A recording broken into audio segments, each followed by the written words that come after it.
यति बेला यो पत्रकार सम्मेलनको आवश्यकता किन महसुस भयो भन्ने विषयमा म यहाँहरुसँग संक्षिप्तमा चर्चा गर्न चाहन्छु।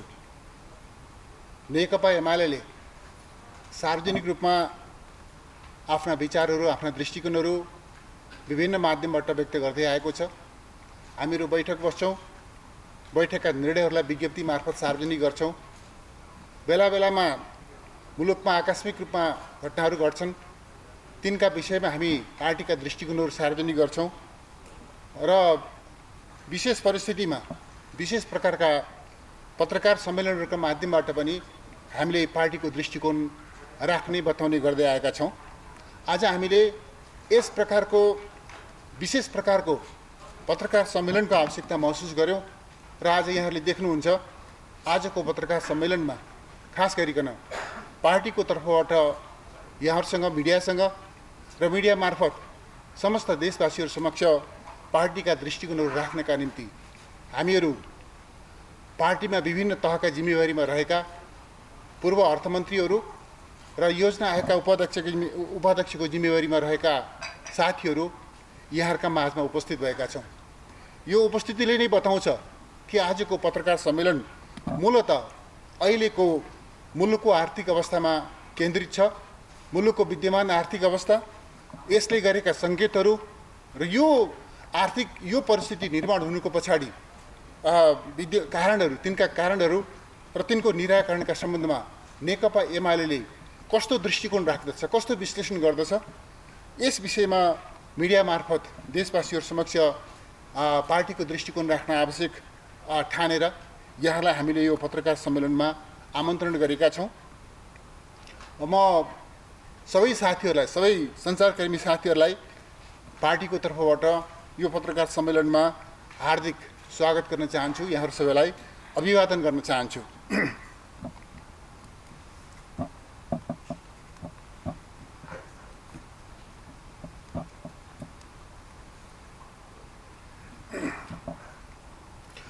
साथीहरू, अघिल्लो सरकारले अर्थात् नेकपा एमाले नेतृत्व गरेको सरकारले, नेकपा एमालेका अध्यक्ष कमरेड केपी शर्मा ओलीले नेतृत्व गर्नुभएको सरकारले स्वस्थ र सुदृढ अर्थव्यवस्था छाडेर बिदा भएको थियो।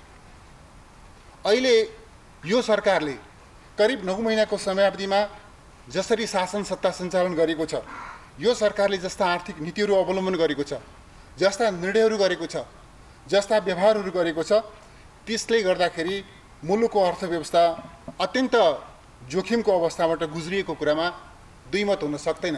आज समाजका सबै अर्थशास्त्रीहरू र मुलुकको आर्थिक जगतका बारेमा सूक्ष्म ढङ्गले अध्ययन विश्लेषण गरेका सबै विज्ञहरू, विशेषज्ञहरू, अध्येताहरूले आम रूपमा यो निष्कर्ष निकाल्नु भएको छ कि मुलुकको आर्थिक अवस्था जोखिम उन्मुख छ, जोखिमको स्तरमा मुलुक आइपुगेको छ। यो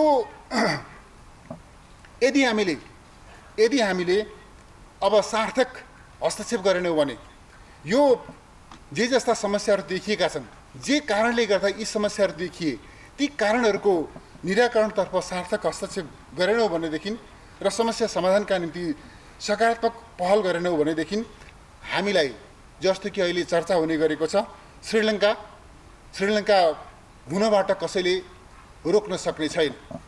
कुनै दाबी गरेर, मन्त्री वा प्रधानमन्त्रीले दाबी गरेर मुलुकको आर्थिक अवस्था, बिग्रिँदो आर्थिक अवस्थाबाट मुलुक बाहिर निस्कने होइन। मुलुकलाई बिग्रिँदो आर्थिक अवस्थाबाट, सङ्कट उन्मुख आर्थिक अवस्थाबाट बाहिर निकाल्नका निम्ति तदनुकूलका नीतिहरू अवलम्बन गर्नुपर्दछ, तदनुकूलका निर्णयहरू गर्नुपर्दछ, तदनुकूलको सार्थक र प्रभावकारी हस्तक्षेप गर्न जरुरी छ।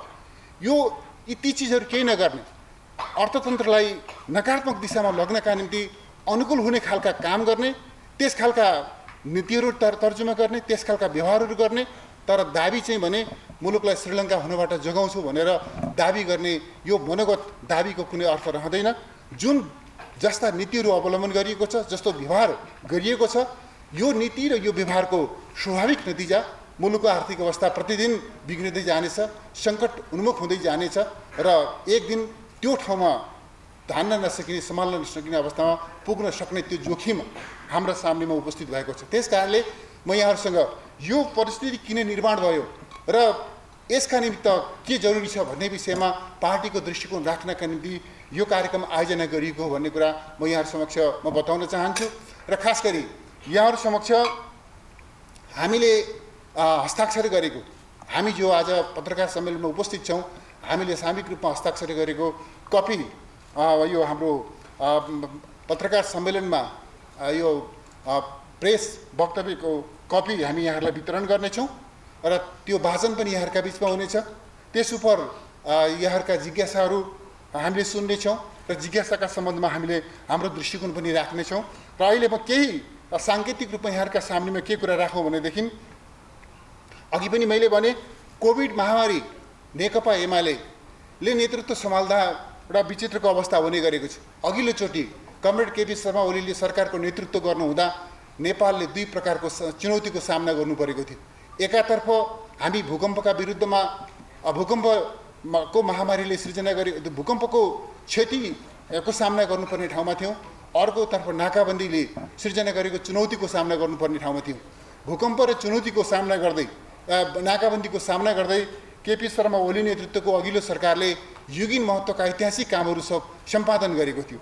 त्यसैगरी दोस्रो पटक जननिर्वाचित प्रधानमन्त्रीका हैसियतमा कमरेड केपी शर्मा ओलीको नेतृत्वमा सरकार बनेपछि त्यो सरकारले राजनीतिक स्थायित्व स्थिरताका साथमा देशलाई एउटा स्थिर विकासको दिशामा अगाडि बढाउने जुन एउटा चाहिँ गहकिला कदमहरू चाल्दै आइरहेको थियो, त्यही बीचमा एउटा चाहिँ विश्वव्यापी रूपमा कोभिड महामारी आइलाग्यो र कोभिड महामारीका बीचमा पनि नेकपा एमाले नेतृत्वको सरकारले कोभिडले सृजना गरेको चुनौतीलाई सामना गर्दै अर्थतन्त्रमा त्यसले पारेका प्रभावहरूको सूक्ष्म विश्लेषण गर्दै त्यसका निमित्त अवलम्बन गर्नुपर्ने नीतिहरू, राहतका पुनरुत्थानका कार्यक्रमहरू, प्याकेजहरू अघि सार्दै अर्थतन्त्रलाई छिटोभन्दा कोभिडको चुनौतीलाई सही सामना गर्ने र अर्थतन्त्रलाई सकेसम्म छिटो गतिशील र पुनरुत्थान गर्ने त्यस खालका नीतिहरू अवलम्बन गर्दै आएको थियो, जसले गर्दा कोभिड महामारीका बीचमा पनि हामीले सरकार छाड्ने बेलासम्म आइपुग्दा एउटा सबल र सुदृढ अर्थतन्त्र नै नयाँ सरकारलाई हस्तान्तरण गरेका थियौं। यहाँहरुका बीचमा मैले भनिरहनु पर्दैन, त्यति बेला हामीले सरकार छाड्दा मुद्रास्फीति 4% भन्दा तल थियो र मूल्य वृद्धि नियन्त्रणको अवस्थामा थियो। व्यापार घाटा भुक्तानी सन्तुलनको व्यवस्थापन गर्न सकिने अवस्थामा थियो। विप्रेषण झन्डै 10%ले बढेको अवस्था थियो। वार्षिक कारोबारमा रु 1.23 करोडको भुक्तानी बचत थियो। विदेशी मुद्रा सञ्चिति रु 14 खर्ब पुगेको थियो। विदेशी मुद्रा सञ्चिति 11 महिनाभन्दा बढीको वस्तु र आयात धान्न सक्ने अवस्थामा थियो। सुरुका 3 वर्षमा 7% को हाराहारीमा आर्थिक वृद्धि हासिल भएको थियो भने कोभिडकै बीचमा पनि हामीले आर्थिक वृद्धिमा त्यो एउटा चाहिँ एउटा वाञ्छित सीमासम्म त्यसलाई नियन्त्रण गर्ने त्यसलाई सकारात्मक दिशामा अगाडि बढाउने त्यस खालका प्रयासहरू गरेका थियौं। हामीले प्रस्तुत गरेको बजेट यहाँलाई भनिरहनु पर्दैन, हामीले प्रस्तुत गरेको बजेटलाई निजी क्षेत्र र उत्पादनका सबै क्षेत्रले आम नागरिकहरूले मुक्तकण्ठले स्वागत गर्नुभएको थियो र त्यो एउटा लोकप्रिय बजेट मार्फत मुलुकका आर्थिक समस्यालाई सम्बोधन गर्दै अगाडि बढ्ने त्यो चाहिँ त्यो दिशामा सरकार क्रियाशील थियो। व्यवसाय मैत्री र पारदर्शी कर प्रस्तावका कारणले गर्दा लगानीकर्ता र व्यवसायहरू उत्साहित थिए। विकासमा लगानी गर्ने दात्री निकायहरूको विश्वास बढेर गएको थियो। सरकारी वित्त सन्तुलित अवस्थामा थियो। आर्थिक वर्षको अन्त्यमा 195 अर्बको ट्रेजरी बजेटको अवस्थामा थियो। बैंक निक्षेपको अवस्था 21% भन्दा धेरैले बढेको थियो। लगानी योग्य स्रोत र तरलताको अभाव थिएन। कर्जाको ब्याज दर एकल अङ्कको दरमा चाहिँ हामीले सीमित गरेका थियौँ। यस प्रकारले सबै इन्डिकेटर्सहरूलाई सबै परिस्थितिहरूलाई सूक्ष्म ढङ्गले विश्लेषण गर्दा नेकपा एमाले सरकार छोड्ने बेलामा तुलनात्मकले एउटा सबल र सुदृढ अर्थतन्त्र छोडेको थियो, जबकि त्यो कमरेड केपी शर्मा ओलीले नेकपा एमालेका अध्यक्ष सरकारको पछिल्लो कार्यकाल कोभिड महामारीका विरुद्धको चाहिँ काममा केन्द्रित हुनुपर्ने अवस्था थियो र स्वाभाविक रूपमा कोभिड महामारीले दुनियाँका शक्तिशाली अर्थतन्त्रलाई पनि चुनौती दिएको थियो। हामीले पनि त्यो चुनौतीको सामना गर्नुपर्ने अवस्था थियो। तथापि कोभिड महामारीको सामना गर्दै हामीले अर्थतन्त्रका परिशिक्षकहरूलाई बिग्रन नदिएर मुलुकको अर्थव्यवस्थालाई बिग्रन नदिएर तुलनात्मक रूपमा सबल र सुदृढ अर्थतन्त्रको चाहिँ एउटा आधार हामीले निर्माण गर्न सकेका थियौँ। यो तथ्य यहाँहरूसँग मैले यसकारण स्मरण गर्न चाहन्छु कि हिजो के थियो र आज के छ, यसको तुलनात्मक विवेचना हुन जरुरी छ। यो तुलनात्मक विवेचनाले हामीले अगाडि बढ्नका निम्ति एउटा चाहिँ आधार दिन्छ भन्ने अपेक्षाका साथमा म हिजो यस्तो थियो भन्ने कुरा जो यहाँहरूको जानकारीमा रहिसकेकै विषय हो, मैले एउटा सन्दर्भवश स्मरण मात्रै गर्न चाहेको हुँ। जहाँसम्म वर्तमान सरकार आएपछिको अवस्था छ, यहाँलाई भनिरहनु पर्दैन, केपी शर्मा ओली नेतृत्वको सरकारले कोभिड महामारी र त्यसले सृजना गरेका चुनौतीहरूको सामना कसरी गर्ने, त्यसलाई नियन्त्रणमा कसरी ल्याउने, कसरी चाहिँ नागरिकहरूको निःशुल्क र सर्वसुलभ परीक्षणको प्रबन्ध गर्ने र कोभिडको भ्याक्सिनको पहुँच समयमै कसरी सुनिश्चित गर्ने, यस दिशामा प्रभावकारी कदम चाल्यो। जसले गर्दा दक्षिण एसियामा नेपाल कोभिडका विरुद्धको खोप प्रयोग गर्ने दोस्रो देश हो। पहिलो देश उत्पादक देश थियो भारत, त्यसपछिको देश नेपाल थियो भन्ने कुरा मैले यहाँ सन्दर्भवश स्मरण मात्रै गरेको हुँ। यसरी कोभिडका विरुद्धमा चाल्नुपर्ने कदमहरू चाल्दै गर्नुपर्ने प्रबन्धहरू गर्दै मुलुकको अर्थतन्त्रलाई बिग्रिन नदिनका निम्ति, त्यसलाई चलायमान तुल्याउनका निम्ति, त्यसलाई गतिशील तुल्याउनका निम्ति र त्यसमा पुनरुत्थान गर्नका निम्ति अत्यन्तै महत्त्वपूर्ण नीतिहरू अघि सारिए, त्यस प्रकारका कार्यक्रमहरू तर्जुमा गरिए। यो पनि यहाँहरूको जानकारीमा छँदैछ। तर अहिले यो सरकार, जति बेला यो सरकार बन्यो, सामान्य प्रधानमन्त्री शेरबहादुर देउवाज्यूले सरकारको नेतृत्व गर्नु हुँदाखेरि यो करिब अब कोभिड नियन्त्रणको दिशातर्फ जान्छ। कोभिडका विरुद्ध गर्नुपर्ने यावत भ्याक्सिन लगायतका प्रबन्धहरू गरिसकिएको अवस्था थियो। नागरिकहरूलाई भ्याक्सिन सुनिश्चित गर्न सक्ने ठाउँमा आइसकेका थियौँ र कोभिडका विरुद्धको लडाइँ हामी प्रभावकारी ढङ्गले करिब लडिसकेको अवस्थाबाट गुज्रिरहेको थियो मुलुक। त्यस्तो अवस्थामा यो सरकार बनेको थियो र यो सरकारले सही नीति लिएर प्रभावकारी ढङ्गले कार्यान्वयन गर्दै अगाडि बढ्न चाहेको भएदेखि मुलुकको अवस्था, आर्थिक अवस्था यो ठाउँमा हुने थिएन। मुलुक आर्थिक दृष्टिकोणले धेरै सबल र सुदृढ अवस्थामा हुने थियो भन्ने कुरा कुनै लुकेको विषय छैन। यहाँलाई म बताउन चाहन्छु, हामीले लोकप्रिय बजेट लिएर आयौँ। विकासका दृष्टिकोणले, समृद्धिका दृष्टिकोणले, सामाजिक न्यायका दृष्टिकोणले, उत्पादन वृद्धिका दृष्टिकोणले वा कर प्रणालीका दृष्टिकोणले, राजस्व परिचालनका दृष्टिकोणले, बाह्य सहयोग परिचालनका दृष्टिकोणले, हरेक दृष्टिकोणले हामीले एउटा अत्यन्त सामूहिक र लोकप्रिय बजेट लिएर आयौँ। तर त्यो बजेट अकारण त्यो बजेटका विरुद्धमा प्रहार गरियो र त्यो बजेटलाई कार्यान्वयन गर्नुको सट्टा सरकार एउटा निरन्तरतामा चल्ने संस्था हो। त्यो बजेटलाई कुनै खण्डन गर्नुपर्ने, त्यसलाई अस्वीकार गर्नुपर्ने, त्यसको विरुद्धमा अर्को कुनै प्रतिस्थापन विधेयक लिएर आउनुपर्ने कुनै कारण सरकारले आजका मितिसम्म पनि प्रस्तुत गर्न सकेका छैन। तर एउटा राजनीतिक आग्रहका कारणले हामीले प्रस्तुत गरेको बजेटका विरुद्धमा अर्को प्रतिस्थापन विधेयक ल्याइयो। ठिक छ, सरकारले लिएर आयो, तर स्थिति के भयो भन्दाखेरि त्यो प्रतिस्थापन विधेयकले मुलुकको अर्थतन्त्रलाई सबल र सुदृढ तुल्याउने होइन, त्यसलाई चाहिँ क्रमशः नकारात्मक दिशातर्फ लग्नका निम्ति भूमिका खेल्यो। र हुँदा स्थिति यस्तो बन्यो कि यहाँहरूको सबैको जानकारीमा छ, मुलुक इतिहासमा पहिलोपटक, नेपालको इतिहासमा पहिलोपटक एउटा निश्चित समयसम्म मुलुक बजेटविहीन अवस्थामा पनि पुग्यो। यो यहाँहरूको जानकारीमा छ। बजेटविहीन अवस्थामा मुलुकलाई पुग्न दिन यो सरकार तयार भयो। तर पूर्ववर्ती सरकारले गरेका राम्रा कामहरूलाई निरन्तरता दिन, हिजोको त्यो लोकप्रिय बजेटलाई निरन्तरता दिनका निम्ति सरकार इच्छुक भएन, तत्पर भएन। यो चाहिँ यहाँहरूको जानकारीमा छ। त्यस्तै गरी हामीले चाहिँ त्यो बजेट मार्फत धेरै महत्त्वपूर्ण दूरगामी महत्त्वका कार्यक्रमहरू अघि सारेका थियौँ। लोकप्रिय कार्यक्रमहरू जस्तो निर्वाचन क्षेत्र रणनीतिक सडकको कुरा छ, पालिकाका सडकहरू जोड्ने सडकको कुरा छ, स्थानीय तहमा सबै स्थानीय तहहरूमा आधारभूत अस्पताल स्थापना गर्ने, 15 र 25 सयका आधारभूत अस्पतालहरू स्थापना गर्ने। यस प्रयोजनका साथमा एकै दिन 365 भन्दा बढी पालिकाहरूमा हामीले चाहिँ आधारभूत अस्पतालहरूको शिलान्यास गरेका थियौँ। 20,000 लिटरभन्दा बेसी कम पानी प्रयोग गर्ने उपभोक्ताहरूलाई, देशभरिका सबै उपभोक्ताहरू, आज पानीको उपभोग गर्ने आजको उपभोक्ताहरू भोलि खानेपानीको प्रणालीमा जोडिएर महसुल तिर्नुपर्ने अवस्था आउँदाखेरि भोलिका उपभोक्ताहरू सम्पूर्ण नेपालीलाई 20,000 लिटरसम्म पानीको महसुल नलाग्ने, निःशुल्क गर्ने सरकारले अत्यन्त दूरगामी महत्त्वको निर्णय गरेको थियो। कसैले 20,000 भन्दा बेसी लिटर पानी प्रयोग गर्छ भनेदेखि त्यो बेसीको मात्रै महसुल तिरे पुग्छ। 20,000 सम्म सम्पूर्ण नेपालीलाई महसुल फ्री गर्ने यस प्रकारको निर्णय त्यो सरकारले गरेको थियो। त्यस प्रकारको बजेट अघि सारिएको थियो।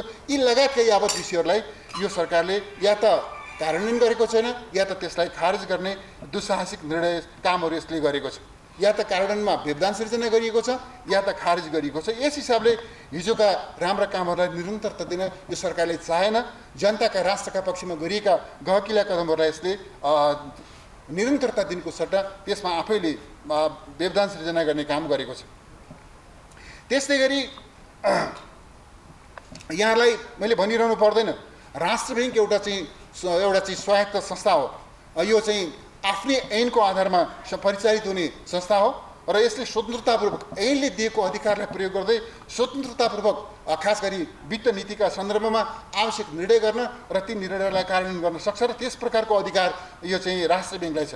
तर राष्ट्र ब्याङ्कलाई वास्तवमा एउटा मन्त्रालयको अधीनको एउटा चाहिँ अङ्गको रूपमा एउटा चाहिँ मन्त्रीले जसरी सचिव आफ्नो मन्त्रालयको मातहतको सचिव सहसचिवलाई जसरी चलाउँछ त्यही ढङ्गले चलाउन खोज्ने यस खालको कुराहरू गरियो र राष्ट्र ब्याङ्कको स्वतन्त्रतामाथि हस्तक्षेप गरियो र हुँदा यस्तो स्थितिसम्म सिर्जना भयो कि मौद्रिक नीति जो वास्तवमा मौद्रिक नीति जो हाम्रो वास्तवमा अत्यन्तै महत्त्वपूर्ण विषय हो र यसमा चाहिँ समयमा यो चाहिँ हामीले चाहिँ आवधिक रूपमा मौद्रिक नीति लिएर आउनुपर्ने र यो निश्चित अवधिको अभ्यास र अनुभवका क्रममा प्रयोगका क्रममा आर्जित अनुभवको आधारमा त्यसलाई परिमार्जित गर्दै अगाडि बढ्ने हाम्रो प्रचलन छ। तर सरकारले मौद्रिक नीति ल्याउनका निम्ति गभर्नरलाई रोक लगाउने, राष्ट्र ब्याङ्कलाई रोक लगाउने वा समयमा मौद्रिक नीति ल्याउन नदिने र त्यसमा आवश्यकता अनुसार परिमार्जन गर्न नदिने हिसाबले हस्तक्षेप गर्ने काम गर्यो। यी सारा चिजहरूले गर्दाखेरि वास्तवमा अहिले अत्यन्त एउटा चाहिँ नकारात्मक दिशातर्फ मुलुक अगाडि बढिरहेको छ आर्थिक दृष्टिकोणले। यो यहाँलाई भनिरहनु पर्दैन। हिजो नेकपा एमालेका अध्यक्ष केपी शर्मा ओलीजीको नेतृत्वको सरकारले सुरुका 3 वर्षमा करिब 7% हाराहारीको आर्थिक वृद्धि हरेक 3 वर्षसम्म लगातार 7% हाराहारीको आर्थिक वृद्धि आर्जन गर्न सकेको थियो। आज लगभग कोभिड नियन्त्रणमा आएको छ, जनजीवन सामान्य बन्दै गइरहेको छ। तर अहिले चाहिँ प्रक्षेपण के गरिँदैछ भनेदेखि आर्थिक वृद्धि 3 देखि 4% भन्दा माथि पुग्न नसक्ने यस प्रकारको आर्थिक वृद्धिको प्रक्षेपण गरिएको छ।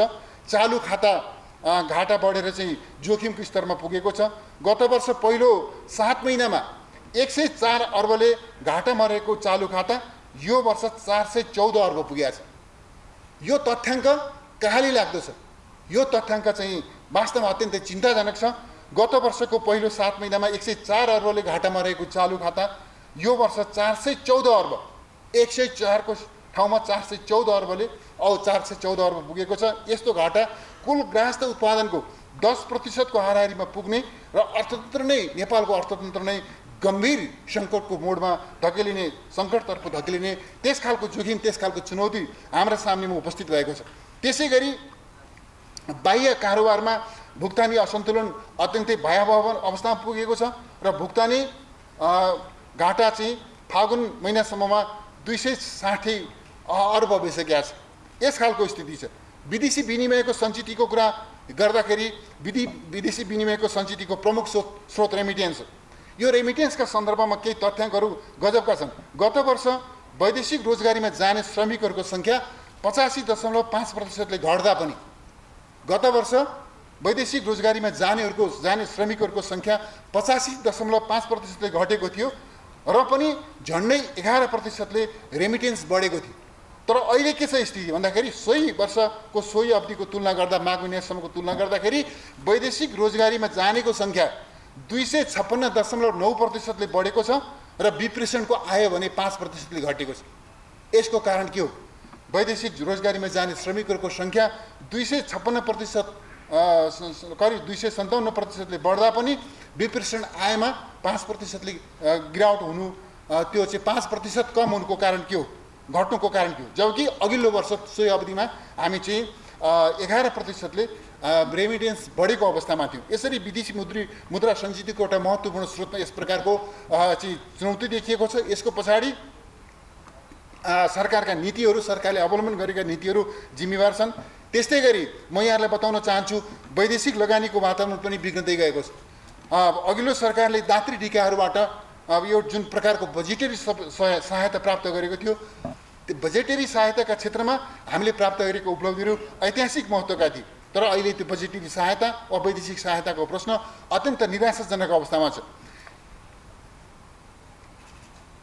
त्यस्तै गरी व्यापार घाटाले छलाङ मारेको छ। हाम्रा साथीहरूलाई छलाङ भन्ने सरकारमा सहभागी एउटा दल छलाङ भन्ने शब्द मनपर्छ, उहाँहरूले चाहिँ छलाङ मार्नु भएको छ व्यापार घाटामा। त्यस प्रकारको छलाङको स्थिति छ। यसको पछाडि के कारण छ त भन्दाखेरि न्यून बिजिकीकरणलाई यो सरकारले प्रोत्साहित गरेको छ, जसले गर्दाखेरि के भयो त भन्दाखेरि हुन्डीको कारोबार मौलाएको छ र यो ढङ्गको व्यापार घाटा यस रूपमा चाहिँ छलाङ मार्ने स्थितिमा पुगेको छ। आयात चाहिँ अनियन्त्रित रूपमा बढेको छ, स्वाभाविक रूपमा अनियन्त्रित रूपमा बढेको छ र सुरुको 8 महिनामा नै 15 खर्ब पुगिसकेको छ। अहिले के प्रवृत्ति कायम रहने हो भनेदेखि यो चाहिँ यो आर्थिक वर्षको अन्त्यसम्ममा 22 खर्ब पुग्न सक्ने, यो आयात 22 खर्ब पुग्न सक्ने अनुमान गरिएको छ। र यसले यो पैमानामा आयात भएको छ, तर यो आयातले उत्पादन वृद्धिमा खास योगदान गरेको छैन। उत्पादन वृद्धिसँग केन्द्रित भएर यो आयात छैन। यी चिजहरूलाई पनि हामीले हेर्नु जरुरी छ। अघिल्लो वर्ष अघि पनि मैले चर्चा गरिहालेँ, अघिल्लो वर्ष पहिलो 7 महिनामा 2.7% को हाराहारीमा रहेको मूल्य वृद्धि यो वर्ष सोही अवधिमा चाहिँ 6%ले अर्थात् दुगुना मूल्य वृद्धि बढेको छ।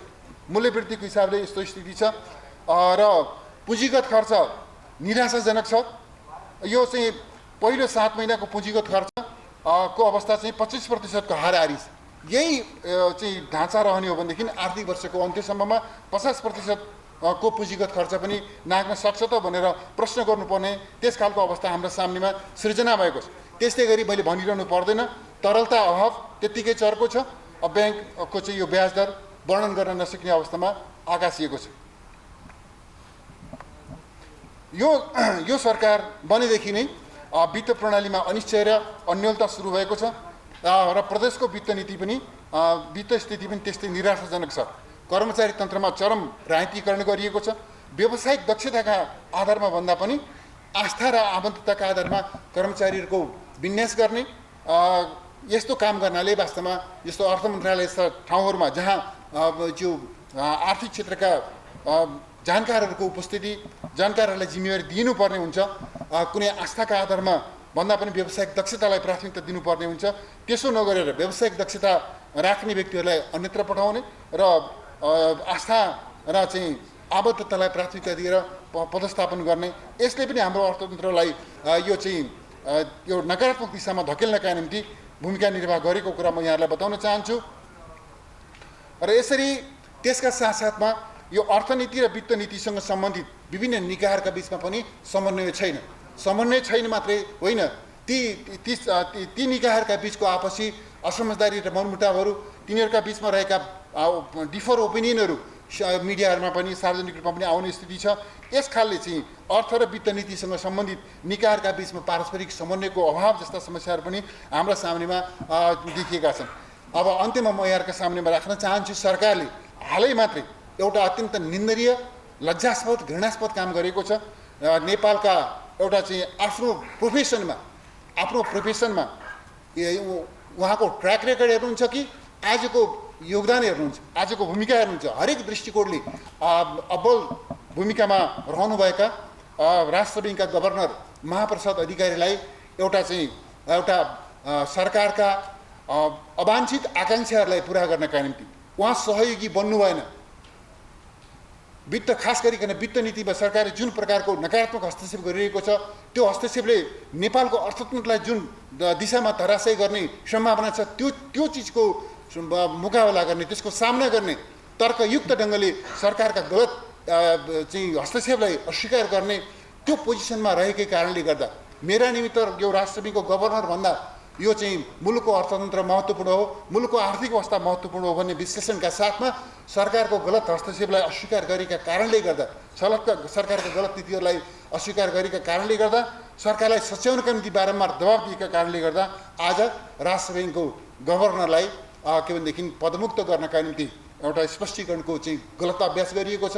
यसले म यहाँहरूका सामनेमा भन्न चाहन्छु, यो निर्णय सरकारले जुन राष्ट्र ब्याङ्कको गभर्नरमाथि जुन प्रकारको हस्तक्षेपकारी काम गरेको छ, अविलम्ब यो निर्णय सच्याओस् सरकारले। अन्यथा यसले यो निर्णयमा सरकार कायम रहिरह्यो भनेदेखि यसले मुलुकको अर्थतन्त्रलाई अरू धराशयी बनाउने कुरा निश्चित छ। एउटा सङ्कीर्ण गुट स्वार्थका आधारमा मुलुकको अर्थव्यवस्थामाथि खेलवाड गर्ने काम नगरोस् र राष्ट्र ब्याङ्कका गभर्नरमाथि जुन प्रकारको नग्न हस्तक्षेप गरिएको छ, यो एउटा व्यक्ति महाप्रसाद अधिकारीमाथि गरिएको हस्तक्षेप होइन, एउटा प्रणाली स्थापित गर्ने एउटा चाहिँ संस्थाको प्रमुखमाथि गरिएको हस्तक्षेप हो, प्रणाली भत्काउनका निम्ति गरिएको हस्तक्षेप हो। र यो हस्तक्षेपले मुलुकको अर्थव्यवस्थालाई अरू धेरै नकारात्मक बनाउनेछ भन्ने कुरा पनि म यहाँहरूको सामनेमा राख्न चाहन्छु। यिनै कुराहरू यहाँहरूको सामनेमा राख्दै म फेरि एकपटक दोहोऱ्याएर भन्न चाहन्छु, नेपालको आर्थिक अवस्था सङ्कट उन्मुख हुँदै गइरहेको छ। यदि अब पनि सार्थक हस्तक्षेप नगर्ने हो भने म के देख्दैछु भने यो सरकारबाट कुनै सार्थक हस्तक्षेप होला, कुनै प्रभावकारी कदम चालिला भनेर आशा गर्न सक्ने पनि म त्यो ठाउँ देख्दिनँ। त्यस अर्थमा म यहाँलाई के राख्न चाहन्छु भनेदेखि अब मिडियाले तमाम अर्थशास्त्रीहरूले जो कलम चलाइ पनि रहनु भएको छ, लेखी पनि बाँडी पनि दिइरहनु भएको छ, तमाम अर्थशास्त्रीहरूले, आर्थिक क्षेत्रका विद्यार्थीहरूले, मिडियाकर्मी साथीहरूले र आम नागरिकहरूले, राजनीतिक दलहरूले समेत पनि एउटा सशक्त दबाव सिर्जना गर्नुपर्ने र मुलुकको आर्थिक अवस्थालाई यो अरू डिटोरेट हुनबाट जोगाउनका निम्ति एउटा सङ्गठित र प्रभावकारी पहलकदमी लिनुपर्ने त्यो क्षणमा मुलुक आइपुगेको छ। यही आवश्यकताको बोध गरिकन यहाँलाई हामीले आजको यो पत्रकार सम्मेलनमा हामीले आमन्त्रण गरेका हौँ। एउटा म यहाँसँग के भन्न चाहन्छु भनेदेखि नेकपा एमालेको नेतृत्वमा सरकार सञ्चालन भएको बेलामा त्यति बेला भएका सम्पूर्ण कामकाजमा, त्यति बेला बनेका नीति, त्यति बेला भएका निर्णय, त्यति बेला भएका काम र त्यसको परिणामको लागि हामी जिम्मेवार छौँ। पार्टीको रूपमा भन्नुहुन्छ पार्टी जिम्मेवार छ, व्यक्तिगत रूपमा भन्नुहुन्छ भने सम्बन्धित व्यक्तिहरू जिम्मेवार छौँ। यो जिम्मेवारीबाट हामी भाग्दैनौँ। पहिलो कुरा यो हो। दोस्रो कुरो म के भन्न चाहन्छु भने नेकपा एमालेको शासनकालमा हामीले अघि जुन तथ्याङ्क हामीले प्रस्तुत गऱ्यौँ, यो कुनै हामीले प्रस्तुत गरेको तथ्याङ्क होइन, हाम्रा सामनेमा विद्यमान तथ्याङ्कहरूलाई हामीले स्मरण गरेको मात्रै हो। ती तथ्याङ्कहरूले के बताउँछ भनेदेखि हामीले नेकपा एमाले शिर निहुराउने गरी होइन, शिर उच्चा गर्ने गरी मुलुकको अर्थतन्त्रलाई सबल तुल्याउने सन्दर्भमा योगदान गरेको छ। त्यसकारण हामी हाम्रो कार्यकालमा भएका कामका प्रति गर्व गर्दछौँ, जिम्मा पनि लिन्छौँ र हामी गर्व पनि गर्दछौँ। यो कुरा म राख्न चाहन्छु।